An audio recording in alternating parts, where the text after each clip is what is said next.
going on, everyone? Darkside Phil here, and welcome to Digital Pictures Week. And you might be saying to yourself, what on God's green earth is Digital Pictures Week?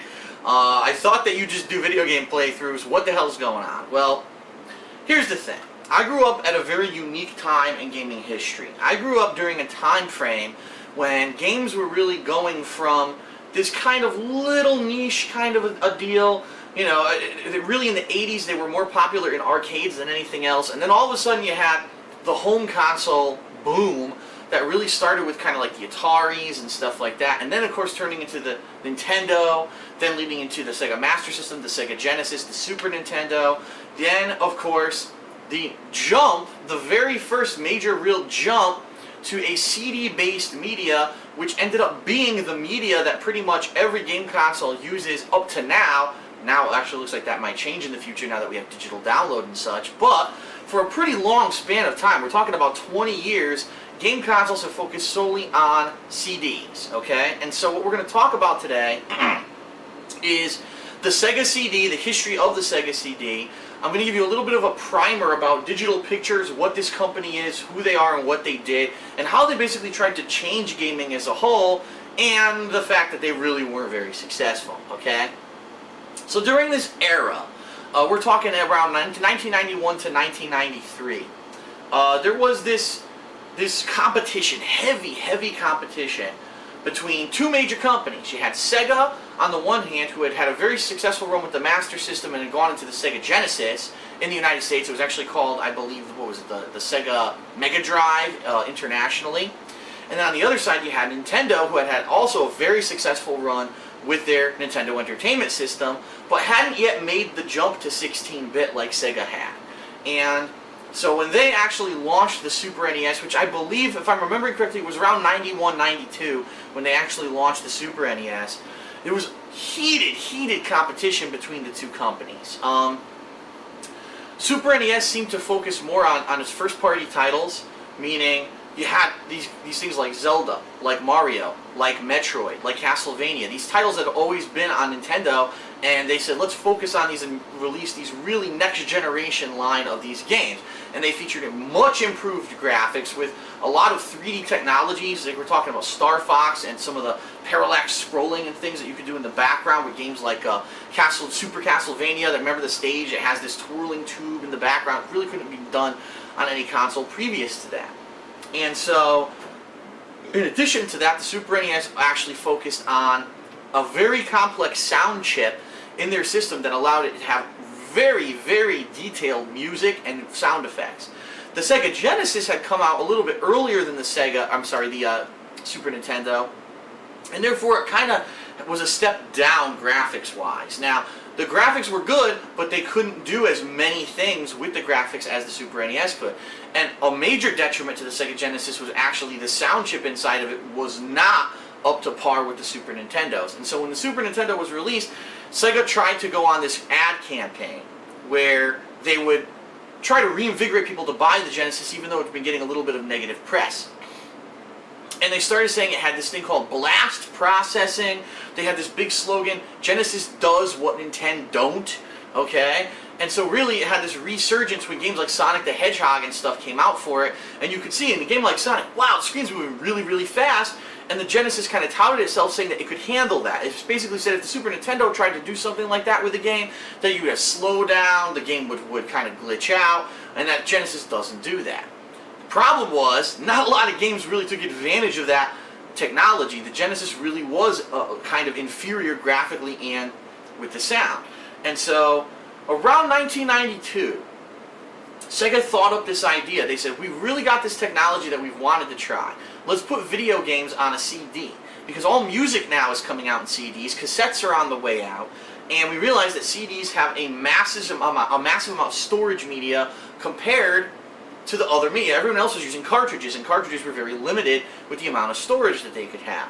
And so Sega actually launched their Sega CD around this time, around 1992, and the initial lineup of games were actually kind of traditional compared to what people were thinking. They were like, gee, the CD technology, you say you can store all this more data, well, why is it that the best game for the system is like Sonic CD? You know what I mean? Why are all the best games for the system were these traditional games that you could have probably played on a cartridge-based system anyway, outside of the fact that they did have slightly improved visuals and CD quality music. So there's a little bit of controversy when the Sega CD first came out about, is it really even a jump? Is it worth the investment? So what Sega did is they hired a group of game developers who previously actually had been working on a system that was video-based, meaning what they would actually do is they would film real actors, real locations, almost like they're filming a movie. And what they would do is in the game, based on choices and things that you do, you can actually view different video clips, different outcomes. So it was like almost like an interactive movie, okay? This system that they were designing, which actually was originally called the Nemo, was supposed to come out in the 1980s and was going to be VHS based. Now if you don't know what VHS is, I don't actually have one here because the format's so outdated. We're talking about those video cassettes, the large ones that used to go into VCRs, video cassette recorders. This was how people in the 80s and 90s recorded television. They would, plug it into their TV and be able to record stuff and watch it back later. Keep in mind, back then they didn't have, again, video on demand or anything like that. You had to record it yourself. And they had this game system based off of video cassettes, but it never got released. It never really found what it wanted to do. I'm personally assuming, because when you think about video cassettes, they take a long time. If you're going to go from scene 1 to scene 10, you have to fast forward. And so probably to play the game, you had to wait. It's fast forwarding. Wait, it's rewinding. Wait, it's fast forwarding. So probably it was very tedious and time consuming to even play those games. So what ended up happening was this company was contacted by Sega to design a line of games that were going to be video-based, okay? This eventually became termed full motion video, meaning unlike some things that were happening in games, oh, here's a frame of animation, now here's another still frame. It was video that actually moved like you were watching a movie, okay? And they contracted these people to make an extensive line of games. They really didn't want to say, okay, just make this one game that's a horror game, or make this one genre. They really tried everything. They tried sports games, they tried action-adventure games, shooter games, fighting games, horror games. Like I said, music games was big. It was the first real attempt to make a tie-in with actual artists of the time and make a music-based video game. So really it was revolutionary what these guys were trying to do. And now it sounds like landscapers are outside mowing my lawn. Perfect timing.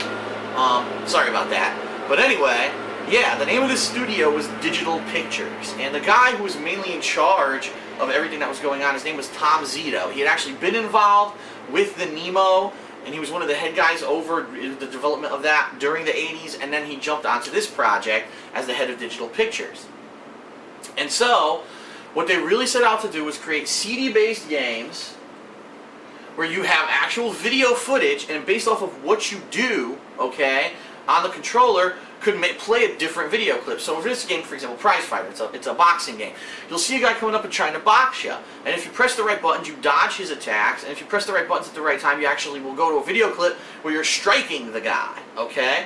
And it's really unique when you play these games. You're like, this is like nothing I really have ever played before, because I've never played a game that was just like video clips leading one into the other. And it's really, it's an odd, but it's a very unique experience. It's interesting. It was an interesting idea, and what we're going to explore during this week are some of the actual things that were kind of gains, things that were successes when it came to this technology, things that obviously were very big misses, okay? Because there were some really big misses. I mean, after all, after this initial run, what ended up actually happening with full motion video was that it was determined that, you know what, this really isn't what we should use to make the games. Maybe what we can do is we can do full motion video as like the introduction to the game, you know, a cutscene, but not interactive. And you're going to see as we play some of these games why that determination was made, okay? Now, incidentally, okay, this line of games caused a lot of controversy for different reasons, okay? And what we're going to do is, before we even jump into games, we're going to explore the console itself. We're going to look at the Sega CD, and we're also going to look at the Sega 32X. I'm going to explain to you how it works, how it came to be, per se, okay? and how it actually affects this line of games in particular, because there's some really weird stuff that happened during this period of time regarding the Sega CD, then this add-on called the 32X that plugs into it, and it was really controversial and confusing for a lot of people, and I think it's worth it to go into a lot of detail. Now, other people have talked about it. You know, the Angry Video Game Nerd made a whole video about the 32X and the Sega CD, but really I think it's worth it to flush it out in full and talk about it as a preface to the games that we're going to be exploring this week, okay? So before we even do any of that, and I apologize, phone just vibrated, okay, as a preface to that, let's actually take a look at some of the games that we'll be looking at this week. Now, some of these games we've already played. I've already done gameplay of them, whether it was in my April Fool's specials previously, or a couple of them I've actually played outside of that. In fact, some of them were even featured in Project 7, which we'll talk about, and that was one of the most controversial games. So let's talk a little bit about this, okay? So over its run, holy shit, yeah, that's right. I actually own every single Digital Pictures game except for one. The one that I don't own is a football-based game with Mike Ditka. Out of all my travels, I've never seen it. So I don't know if it's like super rare, or if just people were like, what the fuck is Mike Ditka? We don't want this, and people threw it out. I have no idea, but I've never gotten it, and I've never seen it. So eventually, maybe I'll pick it up. It'll be the last one to add to my collection. But outside of that, we've got a good 13 games to explore. So first up, we got Prize Fighter, 2 CDs. It's actually a boxing simulation game, okay? Similar, it's kind of like they wanted to take the story of Punch-Out and put it into a realistic boxing game, okay? You've got Sewer Shark, which is kind of a unique game. At first, you might think it's a racing game. Then you might think maybe it's a puzzle maze game. It's really hard to put your finger on, and you'll see what I mean when we start playing it. Then we have, of course, some of the games that I've already explored, but the music-based games. These were games where literally all you do is you go through a couple full-motion video sequences or whatever, and then you actually make a music video. Meaning you take clips, you take the music of these particular licensed artists, and you make music videos out of their stuff. And it's really odd because who in their right mind would have thought, I want to sit here and mix a music video? Like, was there really high demand at this time to be like a video producer? Maybe there was. This was one of the heights of music videos, but we'll talk about that when we get to those games. I've actually already played 3 of them, but we got a new one that I think everyone wants me to get to, okay? You got Ground Zero Texas, which was their attempt at like a sci-fi based shooter. One of the big games that were out at the time was Lethal Enforcers, and that actually also was out for the Sega CD, and that subsequently led into a line of games like called Area 51. I don't know if anyone's familiar with that, but this was kind of an attempt to make that kind of game, but that it would actually be a full motion video based game. It's kind of funny because these games, when you think about it, games with actors in them, you know, it's basically like a B movie. You got people dressed up in costumes, have real actors. It actually says on the back here that this game was directed by Dwight H. Little, known for hit movies Marked for Death, Halloween 4, and Rapid Fire. So they actually contracted real directors and real actors to start making some of these games, as you're going to see as we move along into these games. So that's Ground Zero Texas for Sega CD. This one's kind of unique because it's completely different from all the others. The other games were more like, okay, these are actually like a genre of game. Well, this is actually a kids game called Kids on Site. It's supposed to teach basic stuff with like numbers and letters, and it has interactive video that plays based off of your decisions. I've never tried this, but it's interesting that we're going to check this one out, okay? Double Switch, one of the most interesting games for the Sega CD, simply because it stars Corey Haim, okay? You know, this guy was huge in the 80s. He was in a bunch of classic movies that ended up being like cult hits. And then to get him to be in a video game, I think a lot of people had high hopes for what would happen with a game like this. And I actually did a somewhat playthrough of this game with John Rambo on co-commentary. You should definitely check that out if you want to see like the full gamut of what the Digital Pictures games did. It's a really fucking weird game, man, okay? Now, the next games we're going to look at, you're going to say, wait a minute, these look completely different. Look at the boxes. Why are they so different from these? Well, what these are re-releases, meaning these games were originally released for the Sega CD, but then were re-released after a couple things happened, but as you can see, they call it the Sega CD 32X. Now what that means is that, yeah, it's a CD-based game, but when the 32X edition came out, you know, the thing that you plug into the Sega CD to play other games, these games somehow were supposed to take advantage of the 32X and say that they added extra colors. Like it actually says right here, remastered for 32X, 40% larger video, 25% sharper video, 8 times more colors. So it's almost like because the 32X might have had slightly better graphical capabilities, they were able to enlarge the video in these particular games and use a higher resolution video. So, that being said, you're going to see the difference when we play some of these, how small the video is on some of these, and how much bigger it ends up being on these, okay? So we've got Supreme Warrior, which was actually their attempt during this time when remember, Street Fighter had come out in 1990, 1991. Mortal Kombat had come out around 1992, 93. So this game came out in around 1993, 94. They were trying to make a full motion video fighting game, and we're going to see how that turned out, okay? We've got Corpse Killer, which was their attempt at a shooter/hybrid horror game. Again, this is a game that I've done an April Fool's playthrough previously. We may re-explore it. We've got, that's right, Scottie Pippen's Slam City, which was actually a game that, number one, getting Scottie Pippen, he was a huge basketball star at the time, and to get him to actually be in a game was a huge acquisition. But it's going to be fun, because wait till you see when we actually play the game that it's supposed to be a basketball simulator, that what it ends up being is just ridiculous, okay?